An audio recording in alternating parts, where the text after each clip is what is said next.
करने के लिए फॉर्मूले लिख लेते। आज इस क्लास में एग्जाम्पल पढ़ेंगे, लेकिन एग्जाम्पल से पहले एक चीज बता देता हूं।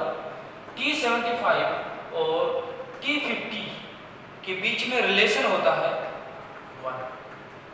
क्या होता है? या सॉरी 1 नहीं 2। क्या रिलेशन होता है? 2 का रिलेशन होता है। इसका मतलब क्या है?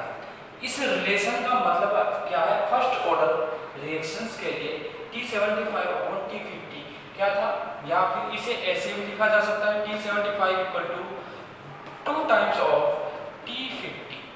ठीक है, जैसे हमने जीरो ऑर्डर के लिए देखा था उसी तरीके से इसका मतलब समझेंगे।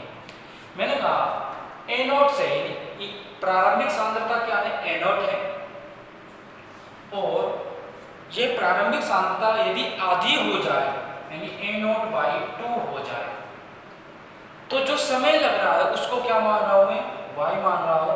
और इस y का मतलब क्या है? T½ है या T50 है? क्या है? T½ है या T50 है।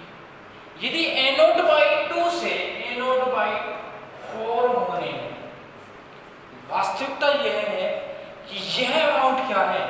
बची हुई सांद्रता है। क्या है? बची हुई सांद्रता है। याद करो T75 के केस में जो बची हुई सांद्रता थी वो क्या थी? A-x। क्या निकल गई थी? x क्या थी? 3/4 ऑफ A, या A को 1 मान लो तो 3/4 आई थी।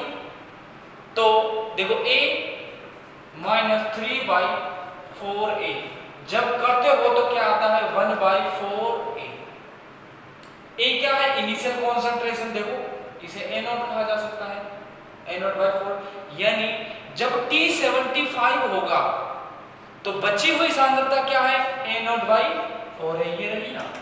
यानी यह सांद्रता प्रारंभिक सांद्रता की 1/4 होगी। कब? जब समय गुजर जाएगा T75। यानी इसका मतलब समझो, मैंने कहा था कि जब हमें यहां से यहां तक का लगा टाइम पता है और यहां से यहां तक का समय पता है, कितना है? T75 which is 2 times of T50, या T50 को क्या लिखा जा सकता है? T½ यानी यह समय T75 अर्ध आयु काल का 2 गुना है।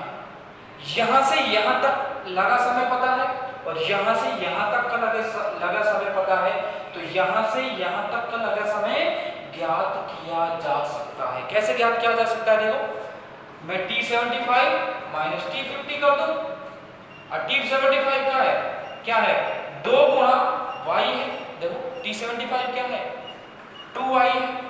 देखो अर्धा आयु काल को यहाँ y को क्या कर रहा हूँ? T½ ही तो कह रहा हूँ, तो ये क्या होगा? 2y होगा माइनस T½ क्या है? y कह रहा हूँ इसे। ठीक है, y कुछ नहीं है, सिर्फ जैसे x है y है ऐसे z है ना। जैसे x मानते थे ऐसे मैंने y माना है, कुछ मतलब नहीं है। क्या है?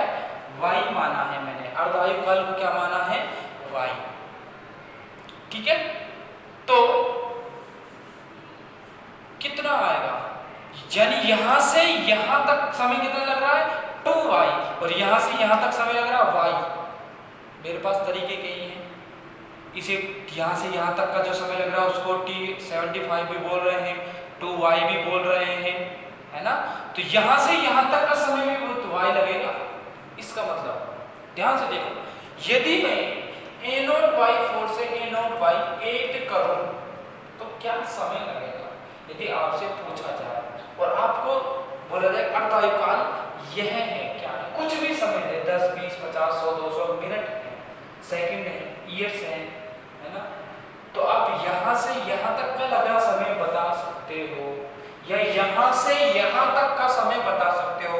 ध्यान दो, प्रारंभिक सांद्रता के आधे रहने में जो टाइम लग रहा है वही तो इस सांद्रता को आधा होने में लग रहा है। यानी ध्यान से देखो, दोबारा बोल रहा हूं, ये क्या है? प्रारंभिक सांद्रता है, ये क्या है? अंतिम सांद्रता है, यानी अर्ध आयु काल पर सांद्रता है। ठीक है, ध्यान से देखो, यदि मैं कहूं ये सांद्रता प्रारंभिक है, मान लो, इसे थोड़ी देर के लिए भूल जाओ, ठीक, इससे पहले भूल जाओ। यहां से यहां तक जो समय लग रहा है वो y है, क्या है, 4 नहीं है, क्या है, y।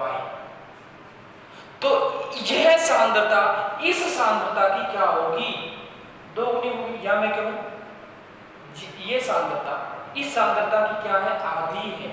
यानी यह भी अर्ध आयुकाल होगा इस पर्टिकुलर सिचुएशन में। कहां से कहां तक, a0/2 से a0/4 में जो समय लगेगा उसे भी अर्ध आयुकाल परिभाषित करूंगा। क्या परिभाषित कर दूंगा, अर्ध आयुकाल परिभाषित करूंगा। तो यहां भी कितना समय लग रहा है, y लग रहा है, यहां से यहां तक भी y समय लग रहा है। तो मैं कह सकता हूं प्रथम कोटि अभिक्रिया के लिए अर्ध आयुकाल निश्चित होता है, एक स्थिरांक होता है। क्या मतलब, एक स्थिरांक होता है। यानी अब ध्यान से दो, समीकरण क्या था, समीकरण था तुम्हारा अर्ध आयुकाल का, t½ = 0.693/k।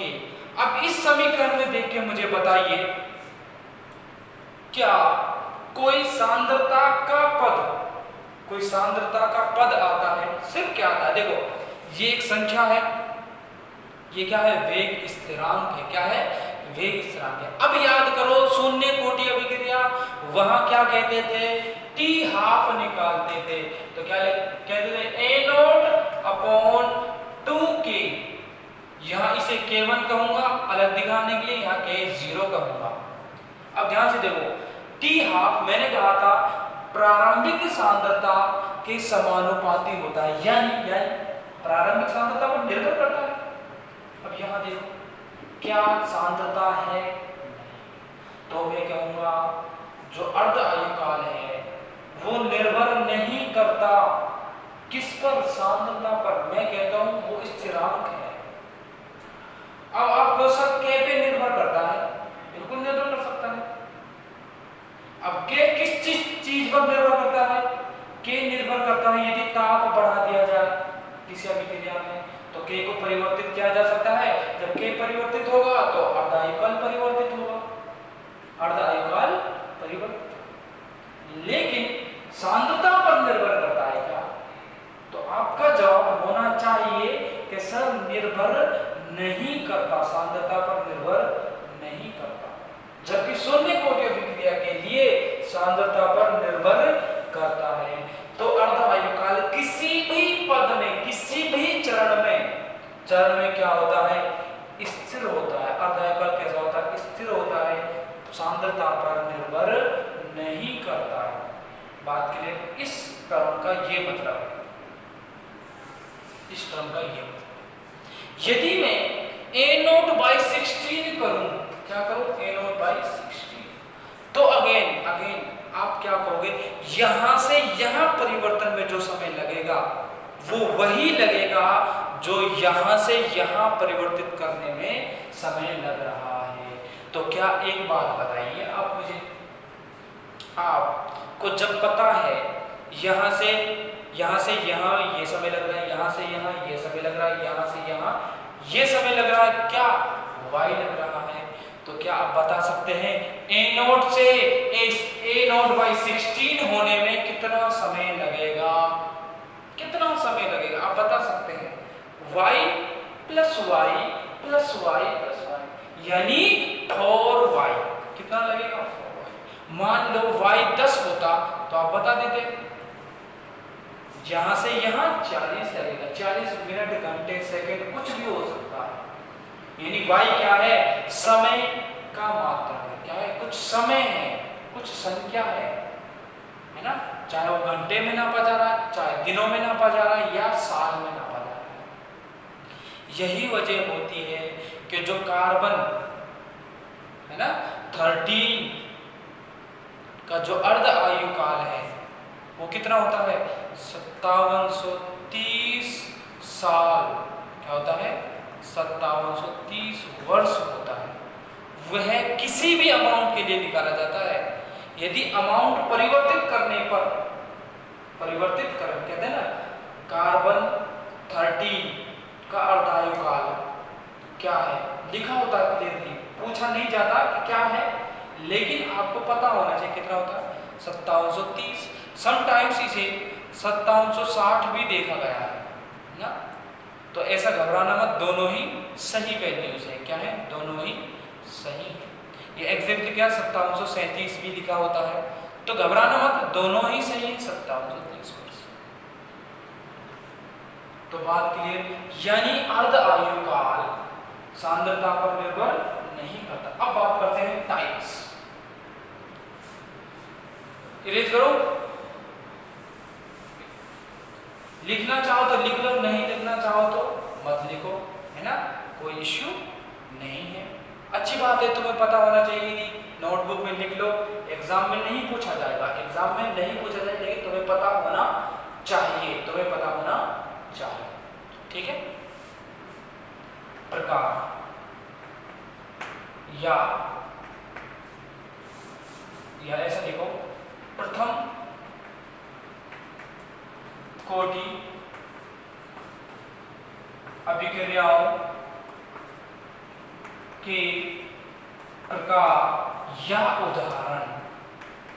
मैंने प्रकार या उदाहरण क्यों लिखा कि जैसे अभिक्रियाएं कैसी होंगी, अभिक्रियाएं कैसे माध्यम में होंगी, या किसी विलायक में होंगी, या उनका क्या होगा, वो समतल ध्रुवित प्रकाश को क्या करेंगे, उनका प्रतिपन्न होगा, समतल ध्रुवित प्रकाश को घुमाने का, घूर्णन का काम होगा। तो प्रकार और उदाहरण एक ही मतलब है इनसे, ठीक है। तो ऐसा मत सोचना कि क्या है, प्रकार से मतलब देखो, पहला प्रकार गैसीय, या पहला उदाहरण गैसीय। जब अभिक्रियाएं कैसी हो, गैसीय हो, यानी गैसीय से मतलब अभिकारक और उत्पाद की जो अवस्था है वो क्या है, गैसीय अवस्था है। इस अवस्था में जब मैंने बोल दिया उत्पाद और क्रिया दोनों ही क्या है, गैसीय हैं, तो गैसीय होने पर, और मैंने याद करो जब मैंने फैक्टर अफेक्टिंग रेट यानी अभिक्रिया को प्रभावित करने वाले कारक बताया था, तो मैंने कहा था दाब का प्रभाव, किसका,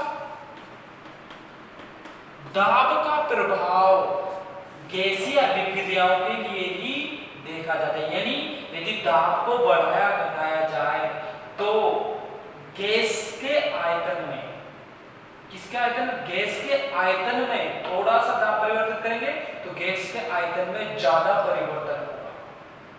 तो ऐसी अभिक्रियाएं जो गैसीय होती हैं उन पर दाब का क्या होता है, इफेक्ट पड़ता है। और जब मैंने दर यानी वेग के लिए क्या लिखवाए थे, वेग के लिए मात्रक बताए थे कि वेग का मात्रक क्या क्या हो सकता है। यदि नहीं बताया तो भी कोई बात नहीं, वेग का मात्रक मैंने बताया था मोल पर लीटर और समय इनवर्स, जिसे मैं कह रहा हूं सेकंड इनवर्स। क्या है, सेकंड इनवर्स यानी टाइम इनवर्स, ठीक है, यानी मोल पर लीटर पर समय या पर सेकंड, ठीक है। मैंने कहा था कि जो मात्रक है ये सांद्रता के पदों में है ना, यदि ऐसा ना हो तो वेग का मात्रक क्या हो सकता है, दाब भी हो सकता है। क्या हो सकता है, प्रेशर पर सेकंड, क्या हो सकता है, प्रेशर पर सेकंड। आयतन भी हो सकता है, क्या हो सकता है, आयतन भी हो सकता है, आयतन परिवर्तन पर सेकंड, और पीएच भी हो सकता है। तो ऐसे बहुत सारे मात्रक हैं, लेकिन अभी फिलहाल कंसीडर करेंगे दाब पर, यानी दाब परिवर्तन होगा तो दाब परिवर्तन होगा तो दाब के रिस्पेक्ट में अब सांद्रता नहीं होगी, सांद्रता की जगह क्या होगा, दाब होगा, दाब परिवर्तित होगा और अभिक्रिया होगी। तो पहला उदाहरण है गैसीय अभिक्रियाओं में thermal decomposition of azo isopropene. घबराना, सब कुछ हिंदी में बताऊंगा मैं ना, टेंशन मत लेना। एजो आइसोप्रोपेन का तापीय अपघटन गैसीय अभिक्रिया में उदाहरण है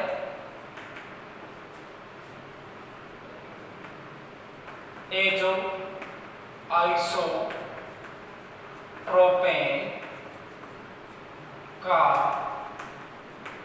तापीय विघटन, इसका अध्ययन कर रहे हैं। उदाहरण क्या है? गैसीय। ये टाइप है गैसीय और एजो आइसोप्रोपेन इसमें उदाहरण है गैसीय में। ठीक है, एजो आइसोप्रोपेन क्या है? CH3 whole twice CH N double bond N CH3 का होल ट्वाइस। ये क्या है? ये एजो आइसोप्रोपेन है। थोड़ा सा ऊपर लिखूंगा, है ना। ये क्या है? एजो आइसोप्रोपेन है। इसका डिकम्पोजिशन कर रहा हूं।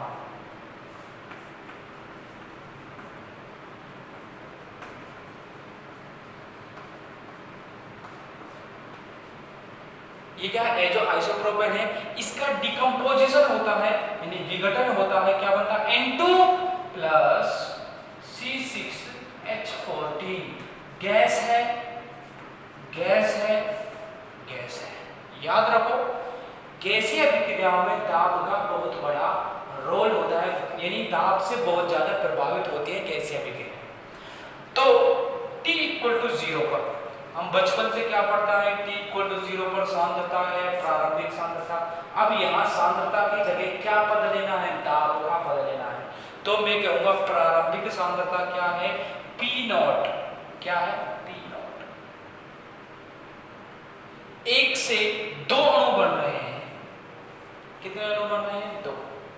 प्रारंभिक सांद्रता कितनी है? P not. मैंने कहा यदि इसका x दाब ही है x, अब मोल नहीं है, अणु नहीं है। जब P नॉट में से x यानी इतना दाब टूटता है, कम होता है, इतना दाब कम होता है। देखो, जब कहते हैं ना कि जब क्रियाकारक से उत्पाद बनेगा तो पहले क्रियाकारक टूटेगा ना।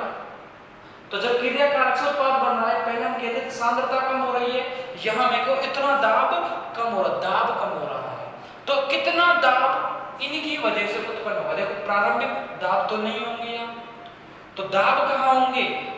T इक्वल टू T पर, यानी कुछ समय बाद। किस पर? कुछ समय बाद दाब क्या होंगे? इसका भी x होगा, इसका भी x होगा। याद करो, याद करो, मैंने एग्जांपल बताए थे A gives B plus C। क्या बताया था? T इक्वल टू 0 पर प्रारंभिक सांद्रता क्या है? मैं स्मॉल a से दिखा दूं, है ना। मान लो इसका x बन रहा है, x मोल, तो इसका कितना होगा? इसका a माइनस x होगा, तो इसका भी कितना होगा? x होगा। क्या होगा? x होगा। लेकिन यहाँ प्रॉब्लम ये नहीं है। ऐसा तो हम कर सकते थे जैसे सांद्रता में कर रहे थे, लेकिन यहाँ चीजें थोड़ा सा अलग होती है। अलग किस वजह से? उसी बात पे मैं फोकस कर रहा हूँ आगे कि जैसे ही उत्पाद बना तो उसका अपना दाब होगा, तो वह दाब, उत्पाद का दाब, उससे अभिक्रिया प्रभावित होती है, तो उसे इग्नोर नहीं कर सकते। ध्यान से सुनने में क्या कहा कि इस अभिकारक से उत्पाद का निर्माण हो रहा है, तो उत्पाद का अपना दाब होगा। वहां जब हम पहले देख रहे थे तो कुछ सांद्रता टूटकर उत्पाद में परिवर्तित हो रही थी, अभिकारक की सांद्रता। तो सांद्रता से अभिक्रिया पर कोई फर्क नहीं पड़ता। लेकिन अभिक्रिया कैसे है? गैसीय। तो उत्पाद, जब गैस, उत्पाद की गैस बनेगी तो वह गैस यानी उस गैस का कुछ दाब होगा। क्या होगा? दाब होगा। वह दाब अभिक्रिया के वेग को प्रभावित करती है, तो हम इसे इग्नोर नहीं कर सकते, उपेक्षित नहीं कर सकते। जब उपेक्षित नहीं कर सकते, अब हमें किसी तरीके से वो लिखना पड़ेगा, उपेक्षा नहीं कर सकते। ठीक है, तो इनका कितना दाब होगा? N2 का x और C6H14 का हेक्सेन का भी x होगा, क्योंकि ये दोनों क्या हैं?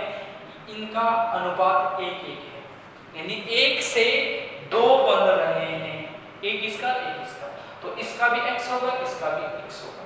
कितना टूटा? x टूटा, यानी x दाब कम हुआ, बना कितना? x और x। बात clear?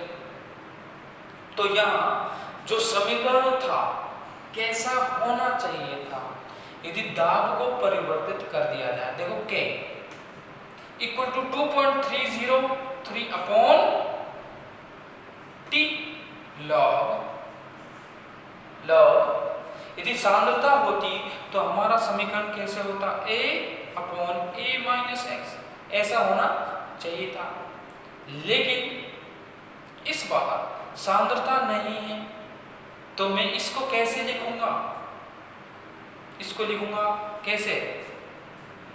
K equal to 2.303 upon T log P not upon P not minus x. अब यहां कॉन्सिडरेबल चीज ये है बेटा कि आपको P नॉट देगा लेकिन x नहीं देगा।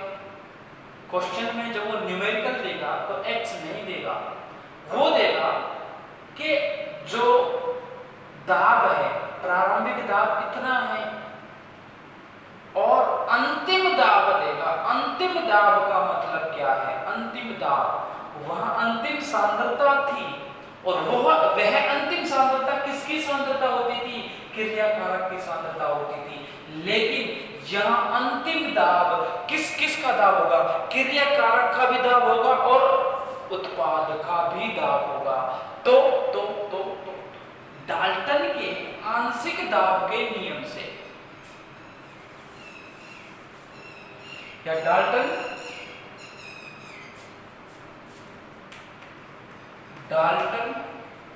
के अनुसार आंशिक दाब, आंशिक या कुल आंशिक दाब, ऐसा लिखो कुल आंशिक दाब, जिसे मैं क्या कह रहा हूं? कुल कहा है मैंने। आंशिक को थोड़ा सा बोल कर क्या चीज है ना, ज्यादा गौर मत करो, सिर्फ ध्यान रखो कुल दाब क्या है? P। और वह क्या होगा? एजो आइसोप्रोपेन किससे शुरू होता? A से शुरू होता है। किससे शुरू होता है? तो इसका दाब, एजो आइसोप्रोपेन का दाब क्या है? Pa प्लस नाइट्रोजन का दाब PN2 प्लस PH यानी P हेक्सेन, हेक्सेन H से और नाइट्रोजन N से है पर N2 लिख रहा हूं। कुल दाब क्या होगा? कुल दाब होगा Pa यानी एजो आइसोप्रोपेन का दाब, नाइट्रोजन का दाब और हेक्सेन का दाब यानी P। क्या देख पा रहे हो? तो ध्यान से देखो, बिल्कुल ठीक है। P क्या है? ध्यान से देखो, Pa क्या है? Pa है P not minus x, P not minus x, यही है ना? P not minus x plus PN2 क्या है? X यानी नाइट्रोजन का दाब क्या है? X और हेक्सेन का दाब क्या है? X। तो टोटल दाब जो होगा P नॉट प्लस X होगा। क्या होगा? P not plus X। अब ध्यान दो, मुझे X चाहिए। क्या चाहिए? X चाहिए। तो X लिखूंगा P माइनस P नॉट। क्या लिखूंगा? P minus P not. तो देखो इरेज कर रहा हूं थोड़ा सा, यहां से ये सब कुछ लिखोगे, इरेज कर रहा हूं, इस समीकरण को इरेज कर रहा हूं, ठीक है? देखो ध्यान से, एक मिनट। x क्या है? P minus P not. अब मुझे क्या चाहिए? अभी लिखा था यहां इक्वेशन में लॉग ध्यान करो, P not upon P not minus x। यही क्या है? यही तो है Pa, ये रहा Pa, P not minus x, है ना? ये वास्तव में रिमेनिंग लिखना है कि एजो आइसोप्रोपेन का कुछ समय बाद यानी T बराबर T पर दाब क्या है, ठीक है? तो P not minus x, then इसलिए P माइनस x क्या होगा? देखो क्या है, देखो ध्यान से, P not minus P not, यही है। देखो माइनस बाहर है, अंदर करेंगे तो ये पी नॉट प्लस में हो जाएगा, तो पी नॉट माइनस एक्स क्या आ जाएगा, पी 2 पी नॉट। देखो P not plus P not minus P, यानी 2 पी नॉट माइनस पी क्या आ जाएगा, पी नॉट माइनस एक्स, क्या आ जाएगा, पी नॉट माइनस एक्स। तो देखो इरेज कर रहा हूं थोड़ा सा, है ना, उतार लेना, वीडियो को एक जगह स्टॉप करना है और उतारोगे, मैं इरेज कर रहा हूं, उतार दिया, ठीक है, ठीक है।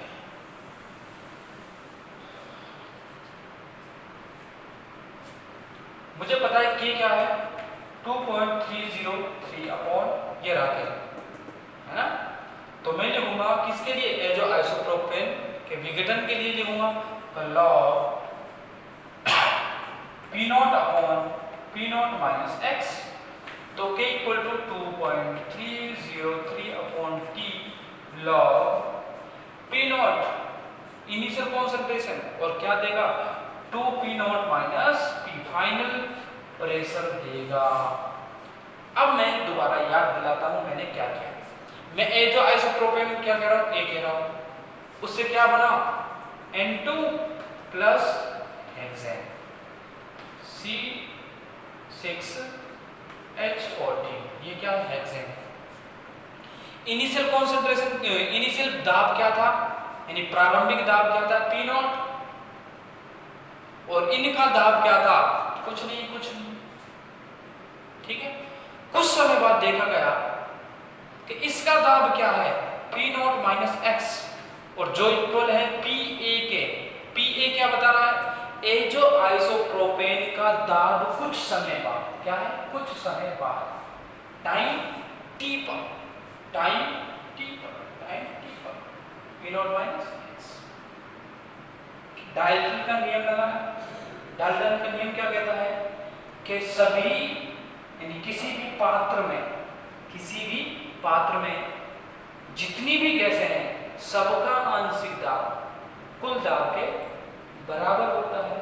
तो कुल दाब क्या होगा, ए का दाब, N2 का दाब, हेक्सेन का दाब, सब मिक्स कर दिए, यानी कुल दाब, N2 का दाब और ए का दाब, N2 का दाब और हेक्सेन का दाब, ये लिख दिया। मुझे x चाहिए, x निकाल दूंगा। अब पी नॉट माइनस एक्स यहां है, देखो पी नॉट माइनस एक्स, तो पी नॉट एक्स मैं यहां करता, उससे अच्छा मैंने पी नॉट माइनस एक्स पहले ही लिख दिया, पी नॉट माइनस एक्स को तो p not minus P naught, तो p not minus x equal to 2 P not minus p, ये आ गया हमारा p not minus x. Clear बात, वहां वैल्यू रखी, तो ये हमारे पास फाइनल रिजल्ट आ गया, किसके लिए, ए जो आइसोप्रोपेन के विघटन के लिए, ठीक है, इरेज करता हूं, बात क्लियर।